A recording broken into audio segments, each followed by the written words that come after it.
Hello నమస్తే, నేను journalist Srinivas. ఈరోజు న్యూస్ ఎనాలిసిస్లో ముందుగా దిశ పేపర్లో వార్తలను చూద్దాం. దిశలో బ్యానర్ ఐటమ్గా హరీష్కా కవితకా కేటీఆర్ అరెస్ట్ అయితే పార్టీ కార్యక్రమాల బాధ్యత ఎవరికి? ముందస్తు బెయిల్కు వెళతారా? అరెస్ట్ చేశాకే కోర్టును ఆశ్రయిస్తారా? ఇప్పటికే కీ రోల్ పోషిస్తున్న ఇరువురు నేతలు బీఆర్ఎస్ అధినేత కేసీఆర్ మధ్యలో ఉన్నదెవరు? నిధులను తానే బదిలీ చేసినానని ఒప్పుకున్న కేటీఆర్, పగడ్బందీగా ముందుకు వెళ్తున్న రాష్ట్ర సర్కార్ బెయిల్ కోసం సుప్రీం లాయర్లతో సంప్రదింపులు. ఇది మొత్తానికి కేటీఆర్కి సంబంధించి అరెస్ట్ పర్మిషన్ గవర్నర్కి పెట్టింది ప్రభుత్వం. గవర్నర్ పర్మిషన్ ఇచ్చిండని ఒక వార్తలు వస్తాయి. అరెస్ట్ చేయొచ్చు అని పర్మిషన్ ఇచ్చిండు, కేసు పెట్టవచ్చు అని. దానికి సంబంధించి రేపా మాపా కేటీఆర్ని అరెస్ట్ చేస్తారు, అరెస్ట్ చేసే అవకాశం ఉందని బయట చర్చ నడుతుంది. ఒకవేళ కేటీఆర్ అరెస్ట్ అయితే పార్టీ కార్యక్రమాలు ఎవరు చూస్తారు? హరీష్ రావా, కవితానా అనే ఒక ప్రశ్న తలెత్తింది. ఎందుకంటే కేసీఆర్ బయటికి రావట్లేదు ఫామ్ హౌస్ నుంచి. కాబట్టి వీళ్ళిద్దరు, వాళ్ళ కుటుంబ సభ్యులైన కవిత కానీ హరీష్ కానీ, వీళ్ళిద్దరిలో ఎవరికి అనేది ఒక చర్చ బయట నడుస్తుంది. వాస్తవంగా ప్రజల్లో, తెలంగాణ సమాజంలో చర్చ నడుస్తుంది. ఈ మధ్యకాలంలో ఎమ్మెల్సీ కవిత గారు బయటకు వచ్చారు. 6 నెలల నుంచి జైలుకు పోయించిన తర్వాత ఒక 3-4 నెలలు అసలు బయటికే రాలేదు, ఎక్కడ కనిపించలే, అజ్ఞాతంలో ఉన్నారు, కంప్లీట్గా ఇంట్లోనే ఉన్నారు, ఇంటికే పరిమితమయ్యారు. అనూహ్యంగా ఈ మధ్య ఒక 15-20 రోజుల నుంచి ప్రోగ్రామ్స్ తీసుకొని బీసీ ఇష్యూస్ పైన, బీసీ రిజర్వేషన్ల పైన, మహిళా ఇష్యూస్ పైన, తెలంగాణ అస్తిత్వం పైన దాడి, ఇట్లాంటి కార్యక్రమాలు తీసుకొని ఆమె యాక్టివ్ అయ్యారు. మరి యాక్టివ్ కావడానికి కేసీఆర్ ఆదేశాలే ఉన్నాయా? ఎందుకంటే కేటీఆర్ది ఫార్ములా ఈ రేసింగ్ ఉంది. ఏదో ఒక రోజు రేవంత్ రెడ్డి వదిలిపెట్టాడు, అరెస్ట్ చేసే అవకాశం ఉంది, లోపల పోతే నువ్వు హ్యాండిల్ చేయద్దు. కానీ హరీష్ రావు ఆల్రెడీ తిరుగుతుండు. హరీష్ రావుని ఏమన్నా కట్టడి చేయడానికి ఏమన్నా లైన్లోకి దింపారు. కానీ అనూహ్యంగా 2-3 నెలల పాటు అసలు బయటకు రానామే ఒకసారి బయటకు వచ్చింది. ఆ రోజు నుంచి కార్యక్రమాలు చేస్తూనే ఉంది. నిన్న కూడా సోమాజిగూడ ప్రెస్ క్లబ్లో ఒక రౌండ్ టేబుల్ కాన్ఫరెన్స్ పెట్టింది, తెలంగాణ అస్తిత్వం పైన దాడి అనే అంశం పైన. ఇట్లా అంటే కేసీఆర్ ఆదేశాలతోనే కవిత బయటకు వచ్చి యాక్టివ్ అయ్యారా? యాక్టివ్ అయ్యారు కాబట్టి ఆమె ఆదేశాలతోనే ఒకవేళ యాక్టివ్ అయ్యి ఉంటే ఆమెకే హరీషా కవిత అనే ప్రశ్న వచ్చినప్పుడు కవితకే మొగ్గుండే అవకాశం ఉంది.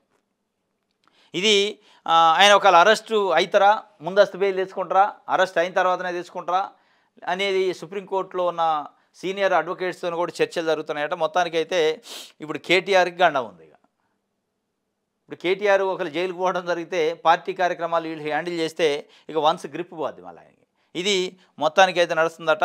కవితకే మొగ్గు ఉంటుంది అనేది బయట అయితే చర్చ నడుస్తున్నప్పటికీ కవిత గారికి. ఎందుకంటే ఆల్రెడీ తెలంగాణ జాగృతి పేరుతో ఉద్యమకాలం నుంచి మొత్తం జిల్లాలలో కమిటీలు ఉన్నాయి, అన్ని జిల్లాలతో సంబంధాలు ఉన్నాయి. హరీష్ రావుకి ఒక బెల్ట్ ఉంటుంది, కానీ మొత్తానికి అన్ని పార్టీ కార్యక్రమాలు అన్ని జిల్లాలు తీసుకోవాలి. ఎక్కడైనా ఎన్నికలు జరిగితే అక్కడ ఇన్ఛార్జిగా ఉండేది. వరంగల్లో ఎన్నిక అయితే వరంగల్, ఖమ్మం అయితే ఖమ్మం, ఇట్లా ఎక్కడ ఎన్నికలు జరిగితే అక్కడ ట్రబుల్ షూటర్గా అక్కడ ఉండేది ఆ ఎన్నిక అయ్యే వరకు. కానీ పార్టీ దృష్ట్యా పార్టీ ప్రోగ్రామ్స్ ఇచ్చి జిల్లాలు మొత్తం ఆయన చూసుకోవాలి. ఇప్పుడు కవిత కూడా చూసుకోవాలి. కానీ కవితకి ఏం సంబంధం ఉందంటే తెలంగాణ జాగృతి పేరుతో ఒక ఆర్గనైజేషన్ మెయింటైన్ చేసింది. చేశారు కాబట్టి ఏ జిల్లాలో ఎవరు నాయకులు, ఎవరు యాక్టివ్, ఎవరు కరెక్ట్ అనేది ఆమెకు తెలుసు. కాబట్టి అది ఒకటి బెనిఫిట్ ఆమెకి. కేటీఆర్ అరెస్ట్ పక్కాగా ఉంటుందట. ఈ కార్ రేసింగ్లో గోల్మాల్ జరిగినట్టు గుర్తింపు, అన్ని విషయాలు బయటకు వస్తాయి. సీఎంకు అల్లు అర్జున్ కుటుంబంతో బంధుత్వం, చట్టం ముందు అందరూ సమానమే. పీసీసీ చీఫ్ మహేష్ కుమార్ గౌడ్ చెబుతుండు. కేటీఆర్ అరెస్ట్ పక్కా, దాంట్లో డౌటే లేదని చెబుతుండు. ఇది ఒక వార్త అయితే. రేపు కొత్త 6-6కు ఆమోదం తెలుపుతారట, లేదంటే 18ని ఓకే చెప్పావు. రేపు ఏంటంటే 16 నుంచి అసెంబ్లీ ఉంది. అసెంబ్లీ మొన్న 9వ తారీఖు ఒకరోజు పెట్టారు, పెట్టిన తర్వాత ఆపారు. మళ్ళీ 1 వీక్ తర్వాత రేపు 16th మళ్ళీ ఓపెన్ అవుతుంది. 16th నుంచి 1 వీక్ ఉంటుందట. ఈ 1 వీక్లో 16th రేపు ఓపెనింగ్ రోజే పెడతారా? ఒకవేళ పెట్టకపోతే 18th రోజు అయితే గ్యారంటీ అట.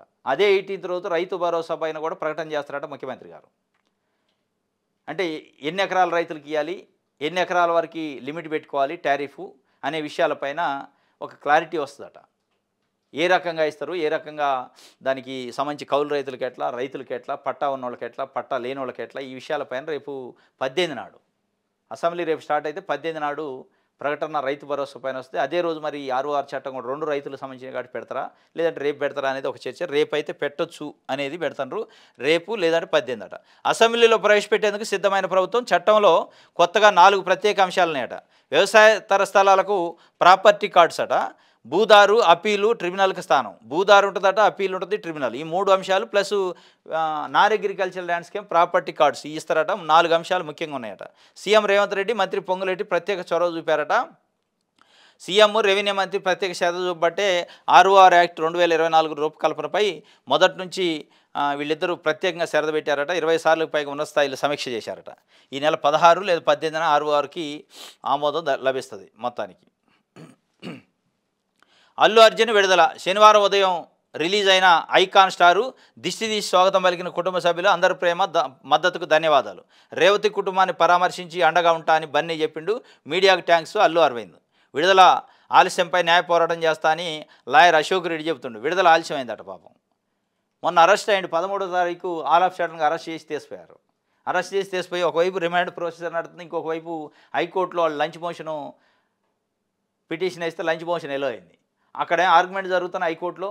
అంటే నా క్లయింట్ని విడుదల చేయాలని నిరంజన్ రెడ్డి గారు, ఆయన senior high court advocate, Rajya Sabha member కూడా వైసీపీ, ఆయన ఆడ ఆర్గ్యుమెంట్ చేస్తుంటే ఇక్కడ వీళ్ళు చెంచల్ కూడా జైలుకి పంపారు. ఆ జైలుకి ఇట్లా ఎంటర్ అయ్యిండో లేదో ఇక్కడ బెయిల్ వచ్చింది, ఇంటరీం బెయిల్ వచ్చింది. ఏం చేయాలా? ఇంటరీం బెయిల్ కాగితం అంతే మేము రిలీజ్ చేస్తామని జైలు అంటారు. ఎందుకంటే గేట్ లోపల పోతే కథం బయట రాదు కదా అంత ఈజీగా. కాగితం ఉంటేనే రావాలి. ఆ కాగితం 11 దాకా అప్లోడ్ కాలేదట. ఆ డే అంతా నైట్ అంత ఉంచారు. నైట్ అంత ఉంచిన దానిపైన మేము న్యాయ పోరాటం చేస్తాం. ఎందుకంటే విడుదల ఆలస్యం చేసిన దానిపైన న్యాయ పోరాటం చేస్తాం. ఎందుకు చేశారు? కావాలనే చేశారనే విషయం పైన. అసలు అరెస్టే కావాలని చేశారు. దీని వెనక పెద్ద కుట్ర ఉందని చర్చ నడుతుంది. ఎందుకంటే డిసెంబర్ 5 రోజు ఎప్పుడో ఎఫ్ఐఆర్ అయింది. డిసెంబర్ 4 రోజు నైట్ చనిపోయింది ఆమె, రేవతి అనే మహిళ. ఒకవేళ ఆయన మీద ఎఫ్ఐఆర్ అయితే గీతే ఆ రోజు తెల్లారు అరెస్ట్ చేయాలి. సామాన్యుని అయితే వదిలిపెడతారా? ఒక మర్డరో ఇంకోటో వాళ్ళ వల్ల జరిగితే 5వ తారీఖు నుంచి 13 దాకా కళ్ళు మూసుకొని ఉండి 13వ తారీఖు రోజు ఆల్ ఆఫ్ సడన్గా అరెస్ట్ చేసి తీసిపోయి పెద్ద డ్రామా సినిమా క్రియేట్ చేశారు. పుష్ప 3 సినిమా. ఏదేమైనప్పుడు రేవంత్ రెడ్డి అయితే పుష్ప 3తోని అసలు అప్పటిదాకా అంతో ఎంతో ఒక తెలుగు రాష్ట్రాలకే పరిమితమై కొంత బయట కొంత ఉండొచ్చు అభిమానులకి. ఇవాళ దేశవ్యాప్తంగా నేషనల్ మీడియా అటెన్షన్ డ్రా చేసే పరిస్థితి రేవంత్ రెడ్డి తీసుకొచ్చిండు. మరి కావాలని మరి రేవంత్ రెడ్డి గారు ఏమన్నా అల్లు అర్జున్ ఫ్యాన్స్ అయ్యో తెలియదు, కానీ ఆయన్ని హైలైట్ చేయడానికి చేసిండా? ఎందుకంటే అసలు కామన్ మ్యాన్ కూడా లాజికల్గా ఆలోచిస్తే ఎక్కడ కూడా అరెస్ట్ చేసే అవసరం లేదు. ఆ రోజు వారం రోజులు ఆగిన తర్వాత అరెస్ట్ చేసే అవసరం లేదు. అంత సద్దుమణిగింది. ఆమెకి 25 లక్షలు వాళ్ళ కుటుంబానికి ఇచ్చిండు, కుటుంబాన్ని చూసుకుంటా అన్నాడు. ఆ కంప్లైంట్ కూడా కన్విన్స్ అయ్యిండు. అయినప్పటికీ తీసిపోయి అరెస్ట్ చేశారు. దీని వెనక ఏదో కుట్ర ఉందనే ఒక చర్చ నడుతుంది. మొత్తానికి నిన్న విడుదలైండు అల్లు అర్జున్. నెలలో 2 సార్లు మటన్ అట, 4 సార్లు చికెన్ అట. నాన్ వెజ్లు లేని రోజుల్లో లంచ్లో ఉడికించిన గుడ్లు పెట్టాలట. ఒక మెనూ నిన్న ఇష్యూ చేశారు. నెలలో 2 సార్లు మటను, 4 సార్లు చికెను, రోజు గుడ్డు, ఇంకేదో జాగిరి ఏది మన ఏమంటారు రాగి జావా, ఇడ్లీలు, వడ, ఇవన్నీ పేద మెనూ ఇచ్చారు. ఏ రోజు ఏం పెట్టాలని. మంచిగా ఉంది మెనూ, కానీ అది అమలు కావాలిగా. మెనూ ఉంటుంది బాగానే, కాగితం చూడటానికి ఉంటుంది. ఇది ఇప్పుడు మీరు పోయారు, నిన్న మంచి టేబుల్ వేసి దాని మీద కాగితం వేసి మంచిగా అన్నం పెట్టారు మంచి ప్లేట్లో. అట్లుంటుందా రోజు వాళ్ళకి? ఇప్పుడు వాళ్ళు న్యాచురల్గా రోజు ఎట్లా తింటున్నారు అట్లా తినాలి, కానీ కింద తివాచీలు వేసి మంచిగా నీట్గా చేసి వెనక ఫ్లెక్సీలు కట్టి టేబుల్ వేసి కూర్చోబెట్టి తింటే అది ఏమంటారు దాన్ని? ఇది కాదు మీరు చేయాల్సింది. ఆకస్మిక తనిఖీలు చేయాలి. మారువేషంలో అవసరమైతే మీ మనుషులు పంపాలి, ఏం జరుగుతుందో తెలుసుకోవాలి. అప్పుడు తెలుస్తుంది. ఈ వారానికి నెలలో 2 సార్లు మటన్ పెడతారా, 4 సార్లు చికెన్ పెడతారా, అసలు గుడ్డు వేస్తాడా లేదా, సరైన కూరగాయలు పెడతాడా, కుళ్ళిపోయిన మాంసం తెస్తాడా అనేది అప్పుడు తెలుస్తుంది. ఉట్టికి మీరు పోయి అడావుడిగా 4 రోజులు ముందే అనౌన్స్ చేసిపోతే ఎవడు దొరకడు, దొంగలు దొరుకుతారు. సైరన్ వేసుకొని పోలీసు వాళ్ళు వచ్చినట్టు దొంగను పట్టుకోవడానికి. సీఎం రూపొందించింది కాంగ్రెస్ మాతా విగ్రహం అట. ప్రతిమకు నామకరణం చేస్తూ తీర్మానం. బతుకమ్మను అవమానించినట్టు సోనియాకు తెలుసా? మన అస్తిత్వాన్ని దెబ్బతీసే ధైర్యం ఎవరికీ లేదు. ఉద్యమకారులపైకి తుపాకీ ఎక్కుపెట్టిన వ్యక్తి రేవంత్. తెలంగాణ జాగృతి రౌండ్ టేబుల్ సమావేశంలో ఎమ్మెల్సీ కవిత. సీఎం రూపొందించిన బొమ్మ అట, కాంగ్రెస్ మాతా విగ్రహం అట అని తీర్మానం చేశారు నిన్న రౌండ్ టేబుల్ సమావేశంలో తెలంగాణ జాగృతి ఆధ్వర్యంలో. భారత జాగృతి పోయి తెలంగాణ జాగృతి అయినట్టుంది. ఇప్పుడు వాళ్ళు ఒక రౌండ్ టేబుల్ సమావేశం చేసి తెలంగాణ అస్తిత్వంపై దాడి అనే అంశంపైన చేశారట. దాంట్లో అస్తిత్వాన్ని దెబ్బతీస్తే ఊకో అంటున్నారు. రైట్, ఇది వార్త. ఇంకోటి, విద్యార్థినిపై జిల్లా అధికారిని దాడి చేశారట. నమస్తే పెట్టకుండా ఫోన్ చూస్తుందని ఆగ్రహం. సూర్యాపేట బీసీ గర్ల్స్ హాస్టల్లో ఘటన. తనకు నమస్తే పెట్టకుండా ఫోన్ చూస్తున్నానని ఓ విద్యార్థినిపై జిల్లా అధికారిని దాడి చేసినట్టు సమాచారం. ఈ ఘటన సూర్యాపేట బీసీ బాలికల సంక్షేమ వసతి గృహంలో జరిగింది. బీసీ సంక్షేమ శాఖ అధికారిని గర్ల్స్ హాస్టల్ తనిఖీ చేయడానికి వచ్చారు. ఈ క్రమంలో విద్యార్థిని ఆమెని గమనించకుండా ఫోన్ చూస్తుందట. ఎమ్మటే కట్టలు తెంచుకుందట కోపం. ఆమె మహిళే. చూసే అమ్మాయి గర్లే. ఒకళ్ళు చూస్తే చూసింది గద్దియాలు వదిలేయాలి కానీ చిత్రహింసలు పెట్టి కొట్టిందట, టార్చర్ చేసిందట. మరి నువ్వు ఎట్ట జిల్లా ఆఫీసర్ అవుతూ ఇప్పుడు ఇదే అంశం ఇప్పుడు మీరు వాళ్ళకి పెట్టాల్సిన మెనూనో పెట్టాల్సిన ఫుడ్డో పెట్టాల్సిన రావాల్సిన సౌకర్యాలు ఇవ్వకపోతే మిమ్మల్ని ఏం చేయాలి మరి? ఆ వార్డెన్ గారు మిమ్మల్ని ఇప్పుడు ఆమె జస్ట్ ఫోన్ చూస్తుందని నాకు నమస్తే పెట్టలేదని నువ్వు ఫీల్ అయ్యారు మీరు. మరి అసలు వాళ్ళకి ఆ ప్రభుత్వం నుంచి రావాల్సిన హక్కుల్ని మీరు హరించి దొబ్బి తింటున్నారు చాలామంది ఆఫీసర్లు. మరి మిమ్మల్ని ఏం చేయాలి? జిల్లా అధికారి ఆమె ఆర్సీఓ అనుకుంటా, బీసీ హాస్టల్స్ ఆర్సీఓ అనే జిల్లా అధికారిని అని రాశారు, ఆ పేరు రాయాలి. ఏ జిల్లా అధికారో కానీ జిల్లా అధికారికి ఎంత ముందు చూపు సమన్వయం ఎంత ఓపిక ఉండాలి. పోయి ఇష్టం వచ్చినట్టు గొడ్డును కొట్టినట్టు కొట్టిందట. నువ్వు నాకు నమస్తే ఎందుకు పెట్టలేదు, నమస్తే పెట్టలేదని వాడు కొడతారు. సెల్లు చూస్తుంది ఎందుకు చూస్తున్నావు అంటే గద్దించాలి. నాకు నమస్తే ఎందుకు పెట్టలేదని నువ్వు కొట్టినావు అంటే చూడలేదు కాబట్టి, ఇప్పుడు ఆమె సెల్లు చూస్తుంది నేను చూడలేదు కాబట్టి నమస్తే పెట్టలే, అది అర్థమవుతూనే ఉండే. వాళ్ళు నమస్తే పెట్టే అవకాశం ఉంటే నీ మీద గౌరవం మర్యాద ఉంటే పెడతారు. ఒకవేళ ఆమె చూడలేదని మీకు తెలిసిన తర్వాత కూడా పోయి దాడి చేసి విచక్షణారహితంగా కొట్టిందట పాపం. ఆమె పైన చర్యలు తీసుకోవాలని విద్యార్థులు డిమాండ్ చేస్తున్న పరిస్థితి. సాఫీగా ఎస్సీ వర్గీకరణ ఎవరికి ఇబ్బంది రానివ్వం. వారం రోజుల్లో షమీమ్ అఖ్తర్ కమిషన్ నివేదిక ఇస్తే అందగానే ప్రక్రియ మొదలు పెడతాం. మొదటి నుంచి మేము సానుకూలమే. ఎస్సీ ఎస్టీ డిక్లరేషన్లో స్పష్టం చేశాం. సుప్రీంకోర్టులోనూ బలమైన వాదనలు వినిపించాం. ప్రభుత్వ నియామకాల్లో మాదిగలకు ప్రాధాన్యం ఇస్తున్నాం. గ్లోబల్ మాదిగ దినోత్సవంలో సీఎం రేవంత్ రెడ్డి. సాఫీగా ఎస్సీ వర్గీకరణ జరిగిందంటే ఎవరికి ఇబ్బంది రానివ్వం అంటున్నాడు ముఖ్యమంత్రి రేవంత్ రెడ్డి గారు. ఆగస్టు 1 రోజు సుప్రీంకోర్టు జడ్జిమెంట్ రాగానే బయటకు వచ్చి ఒక ప్రెస్లో మాట్లాడారు. ఈ దేశంలో మొట్టమొదటి ఎస్సీ వర్గీకరణ అమలు చేసేది మనమే, తెలంగాణని మొదటొద్దా అన్నాడు. ఆగస్టులో జడ్జిమెంట్ వచ్చింది, మళ్ళీ డిసెంబర్కి వచ్చినాం, 4 నెలలు గడిచింది, అది కాలే. ఇక వాళ్ళు ఫోర్స్ చేయంగా ఈ మధ్యకాలంలో షమీమ్ అఖ్తర్ రిటైర్డ్ జడ్జి గారి ఆధ్వర్యంలో ఒక కమిటీ వేశారు, ఏకసభ్య జ్యుడిషియల్ కమిషన్. ఏం చేయాలి అని ఆ 10 రోజుల్లో అది నివేదిక ఇస్తాట. నివేదిక రాగానే ఎవరికి ఇబ్బంది లేకుండా చేస్తామంటున్నారు. ఏది వర్గీకరణ చేస్తారట. దానికి సంబంధించి నిన్న ఒక మీటింగ్లో చెప్పారు. సుప్రీంకోర్టులో కూడా మేము బలమైన వాదనలు వినిపించారట. ఎవరికి ఇబ్బంది కలగదు అంటుండు. ఇంకోటి ఏమంటుండు, ప్రభుత్వ నియామకాల్లో మాదిగలకి ప్రాధాన్యం ఇస్తున్నాం. ఏది యాడిచ్చారు అనేది వాళ్ళకి తెలియట, వాళ్ళు చుట్టూ చూసుకుంటున్నారు.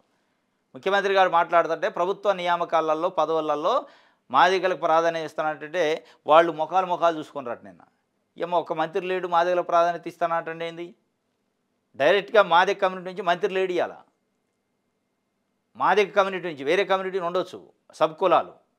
దామోదర్ రాజనరసింహ ఉన్నాడు, ఆయన సబ్ కులం, మాదిగ సబ్ కులం, ఉపకులం అని వాళ్ళు చూసుకున్నారు. ప్రాధాన్యత అత్యంత ప్రాధాన్యత అంటండి. యాడిచ్చారు అత్యంత ప్రాధాన్యత? విప్ ఎవరు, చీఫ్ విప్ ఎవరు ఇవ్వాల?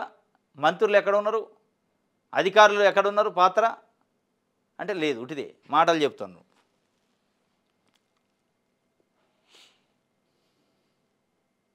త్వరలో మరో డిఎస్సి వస్తుందట.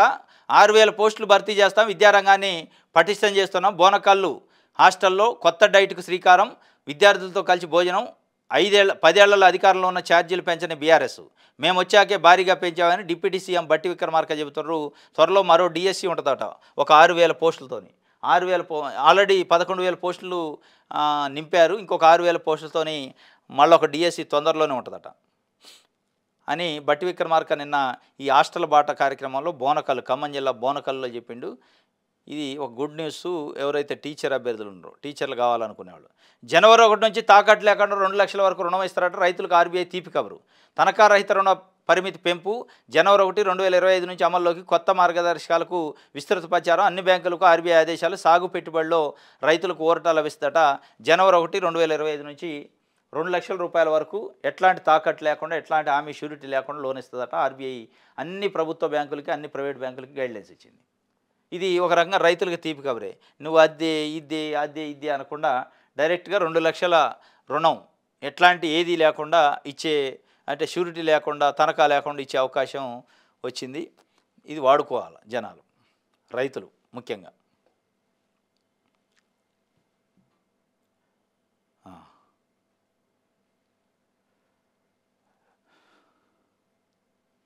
ఇది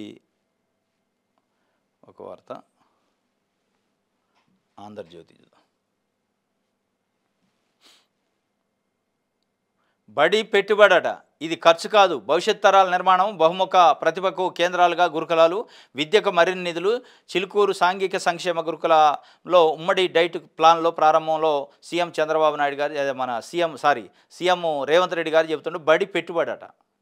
వాస్తవమే, కానీ ఆ పెట్టుబడి బడి పెట్టుబడి అని మీరు ఉంటే అసలు ఇన్ని ఫుడ్ పాయిజన్లు, ఇంతమంది చనిపోయాక, అందరు ఒత్తిడి వచ్చాక, మీడియాలో ప్రచారం అయ్యాక మీరు బడి బాట పట్టారు. అంతకుముందు పట్టారు.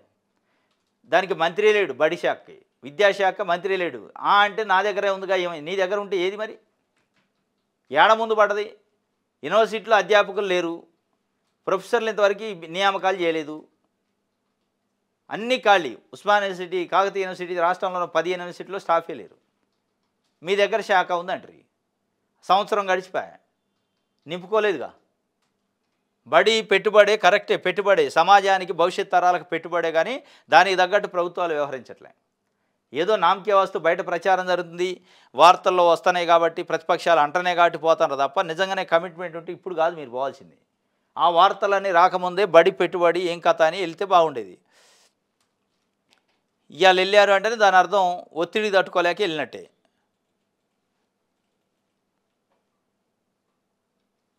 రైట్, ఇది ఆంధ్రజ్యోతి సాక్షి పేపర్.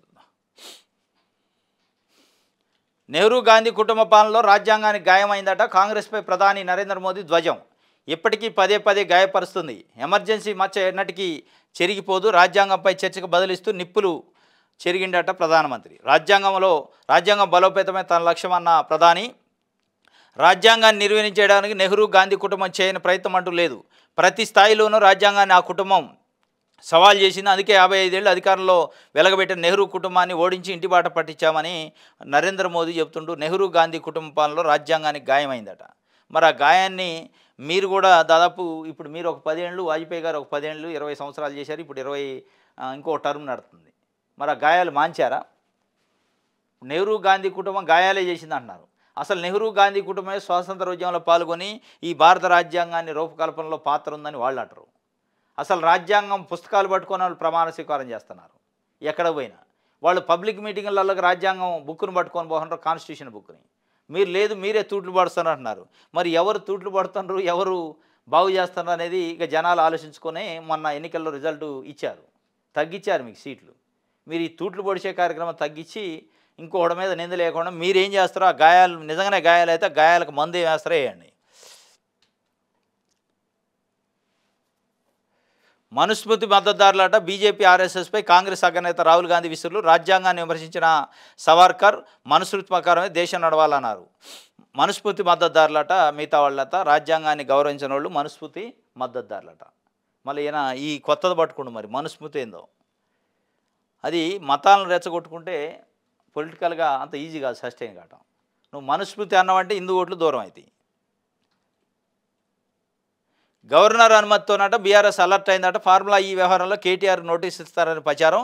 నోటీసులు ఇస్తే స్పందించాల్సిన తీరుపై బీఆర్ఎస్ మల్లగొల్లాలు, న్యాయపరమైన అంశాలపై పార్టీ లీగల్ సెల్ సంప్రదింపులు. ఫార్ములా ఈ నిర్ణయాలన్నీ తనవేనని గతంలో కేటీఆర్ ప్రకటన. అసెంబ్లీ సమావేశాలను అరెస్ట్ చేయవచ్చని అంచనా. కాంగ్రెస్ కక్ష సాధింపు చర్యలను జనంలోకి తీసుకెళ్లడంపై చర్చ. అసెంబ్లీ సమావేశంలో అరెస్ట్ చేయొచ్చని చర్చ నడుతున్నాడ. తలకాయ అన్నోడు ఓడి చేయడు అసెంబ్లీ సమావేశాలు జరిపి. చేస్తే కథమే, కేటీఆర్కి మేలు చేసినట్టే. ఒకళ్ళు చేస్తే గీస్తే కేటీఆర్కి మేలు చేసినట్టే. హైకోర్టుకో లేకపోతే ఇంకో కోర్టుకో పోయి పిటిషన్ వేసుకుంటారు.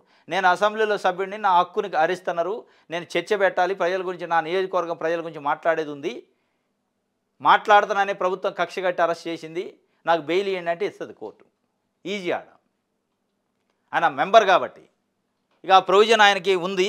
ఆ ప్రొవిజన్ వాడుకోవడానికి కరెక్ట్గా అదే టైంలో అరెస్ట్ చేస్తారు. నేను అల్లు అర్జున్ చేయలే, తెలివిలేని పని చేశారు అల్లు అర్జున్ని. ఇక మళ్ళీ కేటీఆర్ని కూడా అదే చేస్తారేమో. అది చేస్తే నీకు మంచిదే. శ్రీతేజను పరామర్శిస్తా జైలు నుంచి విడుదలైన అనంతరం అల్లు అర్జున్ వెల్లడి. తొక్కిసలాట ఘటన దురదృష్టకరం, అనుకోకుండా జరిగింది. 20 ఏళ్లుగా సంధ్య థియేటర్లో సినిమాలు చూస్తున్నా, ఎన్నడూ ఇలాంటి ఘటనలు జరగలేదు. నాకు మద్దతుగా నిలిచిన అభిమానులకు ధన్యవాదాలు. చట్టాన్ని గౌరవిస్తానని ఎవరూ ఆందోళన చెందవద్దని విజ్ఞప్తి చేశారు. శనివారం ఉదయం 6:15 విడుదల. ఇంటికి రాగానే భావోద్వేగంతో అత్తుకొని కన్నీళ్లు పెట్టుకుని కుటుంబ సభ్యులు. శ్రీతేజ ఇప్పుడు పరామర్శిస్తారట. ఇది రేవతి కొడుకు, మృతి చెందిన రేవతికి సంబంధించిన వాళ్ళ కుటుంబ సభ్యుల్ని శ్రీతేజానికి పరామర్శిస్తానని జైలు నుంచి విడుదలైన తర్వాత ప్రెస్తో మాట్లాడి చెప్పిండు. ఇది అనుకోకుండా జరిగింది, జరగటం దురదృష్టకరం. నేను 20 సంవత్సరాల నుంచి సంధ్యా థియేటర్లో సినిమాలు చూస్తానే ఉన్నా కానీ ఏ రోజు ఇట్లా జరగలేదు అని చెప్పి ఒక వార్తని సాక్షి పేపర్ వేసింది. అల్లు అర్జున్ అత్తుకుంటున్న భార్య కుమారుడు ఎమోషన్ అయ్యారు, నిన్న వాళ్ళ మిస్సెస్ స్నేహారెడ్డి కూడా. మొత్తానికైతే శ్రీతేజ కుటుంబాన్ని కూడా పరామర్శిస్తారట, వాళ్ళకి అన్ని విధాలు ఆదుకుంటా. ఇది దురదృష్టకరం. మనం ఏది చేసినా ఎన్ని సరే కేసులు పెట్టినా జరిగిన నష్టం అయితే తిరిగి రాదు, నేను ఆదుకుంటానైతే ఆయన చెప్పిన పరిస్థితి. రైట్, ఇది సాక్షికి సంబంధించి. నవ తెలంగాణ చూద్దాం. గురుకులాల గ్రీన్ ఛానల్ ఫండ్స్ ఇస్తారట, ప్రైవేటుకు దీటుగా ప్రభుత్వ హాస్టల్స్. అది అయ్యేది కాదు, ఉట్టిదే ఇవన్నీ మాటలు. ప్రైవేటుకు దీటుగా ప్రభుత్వ హాస్టల్స్ అది ఎప్పుడు చేయాలి మీరు? అరే మీకు నెల రోజుల నుంచి చచ్చిపోతున్నారు పిల్లలు, తేళ్ళు గుట్టి పాములు గుట్టి ఫుడ్ పాయిజన్ అయింది, మోషన్స్ అవుతున్నాయి, వాంటింగ్స్ అవుతున్నాయి, కడుపు నొప్పితో హాస్పిటల్లో జాయిన్ అవుతున్నారంటే తేరలే మీకు, ఆడికి పోవడానికి తేరలే, నిన్న పోయారు. ఇక మీరేం ప్రభుత్వ హాస్టళ్ళకి ప్రైవేట్ హాస్టళ్ళకి ధీటుగా చేస్తారు? చేసే ఆలోచన ఉందా మీకు? నిజంగానే చేసే ఆలోచన ఉంటే పేపర్లో టీవీల్లో అంత పెద్ద ఎత్తున ప్రచారం జరిగినా ఏ రోజు మీరు పోలే, ఒక్కరోజు కూడా మీరు పోలా, మీ అధికారులను ఆదేశించలే ఏం జరుగుతుందని. ఇవాళ వచ్చి ఒక్కరోజు టేబుల్ వేసుకొని దానిపైన మళ్ళీ కింద గ్రీన్ మ్యాట్ వేసి అన్నం తిని అయిపోయింది, అంత అద్భుతం జరిగిందంటే ఎవడు నమ్మాలా? Menu ఇచ్చిండట, menu. కమ్యూనిస్టులకు మంచి రోజులు రాబోతున్నాయి, దోపిడీ వర్గాలకు శంకరగిరి మాన్యాలే తప్పవు. పెట్టుబడిదారీ కబందాస్తాల్లో మోడీ ప్రభుత్వం కుల మత విశ్వాసాల పెంపుదల కోసమే సనాతన ధర్మం. బహిరంగ సభలో సిపిఐఎం పొలిట్ బ్యూరో సభ్యులు బివి రాఘవులు, అచ్చంపేటలో సిపిఐఎం నాగర్ కర్నూలు జిల్లా మహాసభలు జరిగినాయి.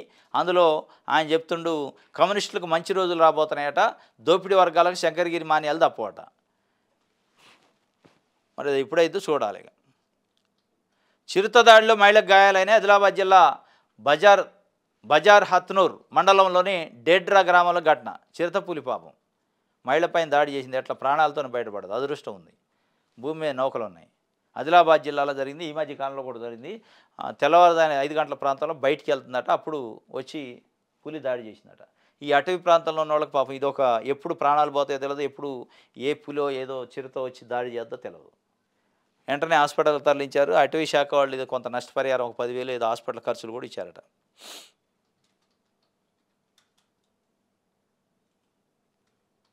రైట్,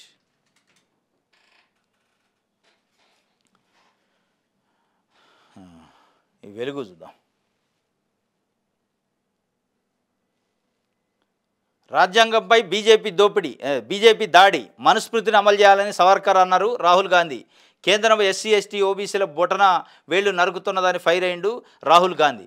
కాంగ్రెస్తోనే దేశానికి తీరని నష్టం, నెహ్రూ సొంత రాజ్యాంగాన్ని నడిపారని మోదీ చెబుతుండు. దొంగచాటుగా కాన్స్టిట్యూషన్ను సవరించారని ఫైరు.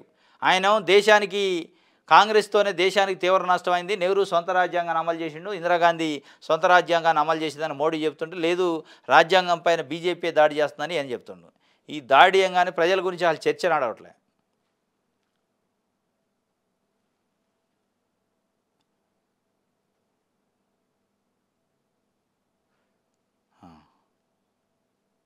విద్యుత్ ఎంక్వైరీ కమిషన్ రిపోర్టుపై సైలెన్స్ అయ్యారట. ప్రభుత్వానికి నెలన్నర కింద నివేదిక ఇచ్చిన కమిషన్ యాక్షన్ ఎప్పుడన్న దానిపై చర్చ ఉండదు. అది విద్యుత్తు కొనుగోళ్లు, విద్యుత్ పవర్ ప్లాంట్ల ఏర్పాటు పైన ఒక జ్యుడిషియల్ కమిషన్ వేశారు, దాదాపు నెలన్నర అయిందట రిపోర్ట్ ఇచ్చి కూడా. ఏందంటే ఎక్కడ వేసిన కొంగడ అక్కడే, ఏం తీసుకోవాలో చర్యలు అర్థం కాని పరిస్థితి. ఉట్టిదే ఇదంతా గాలికి వదిలేస్తారు. వీళ్ళు కాంగ్రెస్ పార్టీ ప్రతిపక్షంలో ఉన్నప్పుడు ఏదైతే లక్షల కోట్ల అవినీతి జరిగిందని ఆరోపణ చేశారో ఆ ఆరోపణలు నిజమే అని చెప్పడానికి ఏదో కమిషన్లు వేశారు తప్ప ఎక్కడ ఆ కమిషన్ రిపోర్ట్ రాదు, ఆ వచ్చినా దానిపై చర్యలు ఉండవు. ఏది ఎక్కడుంది? సంవత్సరం దాటిపోయా. మేము వస్తే నెలలోనే లోపటేస్తా అంటారు. ఆ లోపటేసుడు కాదు, రిపోర్ట్నే తీయలేదట. రిపోర్ట్ను చదివే తీరిక లేదు, చూసే తీరిక కూడా లేదట. నెలన్నర అయిందట రిపోర్ట్ ఇచ్చి. దీనిపైన ఎప్పుడు అని చెప్పి ప్రభుత్వాన్ని నెలన్నర కిందనే ఇచ్చింది, యాక్షన్ ఎప్పుడని దానిపై చర్చ ఉంటుంది కానీ చర్యలు ఉండవు.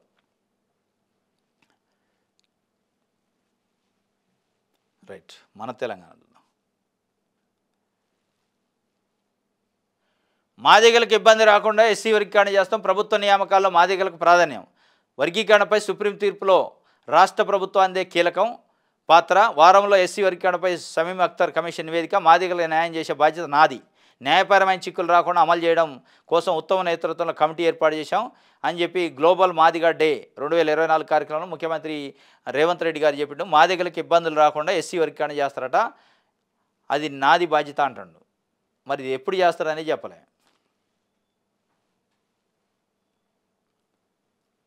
రైట్, ఇది మన తెలంగాణకు సంబంధించి. ఈనాడు చూద్దాం.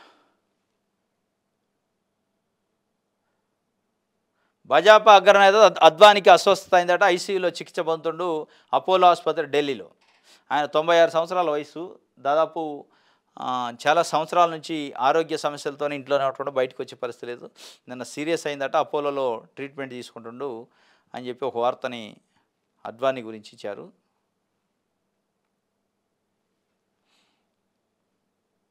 రైట్,